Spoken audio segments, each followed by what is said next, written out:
ఎన్నడూ జీవితంలో ఏ శత్రువు ఇజ్రాయేలు ప్రజల మీద నడిమి ఎత్తకుండా మడిమి ఎత్తకుండా వాళ్ళని ఆడగా కొట్టే విధంగా శత్రు సమూహాన్ని దేవుడు నాశనం చేశాడు. ఆ రోజున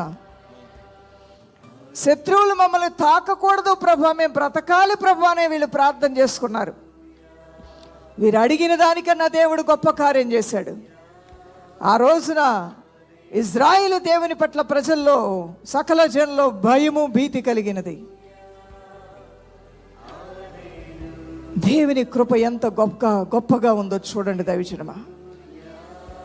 అగ్నిగుండంలో పడినా ఒకటే, పడకపోయినా ఒకటే. పడినా మేము చచ్చిపోయి దేవుని దగ్గరికి వెళ్తాం, పడకుండా కూడా మా దేవుడు మమ్మల్ని కాపాడగలడని ఒక కృత నిశ్చయితతో ఒక ముగ్గురు యవనస్తులు దేవుని కోసం నిలబడ్డారు, సత్యము కోసం నిలబడ్డారు, నీతి న్యాయం కోసం నిలబడ్డారు. ప్రాణాలు పోయినా పర్వాలేదు అన్నంత గొప్పగా దేవుని కోసం రోషము కలిగిన నిలబడ్డారు. వాళ్ళు అగ్నిగుండంలోంచి వారిని కాపాడితే మంచిదే అనుకున్నారు. కాపాడకపోయినా దేవుని సంధికి వెళ్ళిపోతామనే సిద్ధపాటు కూడా వారు కలిగి ఉన్నారు. అయితే దేవుని నిర్ణయం ఏంటి?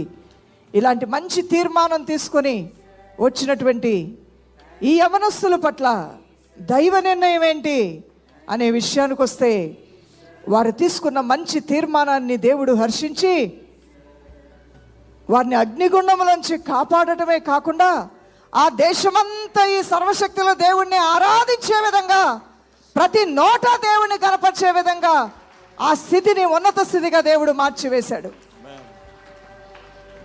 నువ్వు కూడా ఒక తీర్మానం తీసుకొని రాలేదా? తీర్మానం లేకుండానే ప్రతిరోజు లక్షల మందిగా ఈ ప్రార్థనలో పాల్గొన్నారా? తీర్మానం లేకుండానే ఈ ప్రత్యక్ష ప్రసారంలో 20,000 మందికి పైగా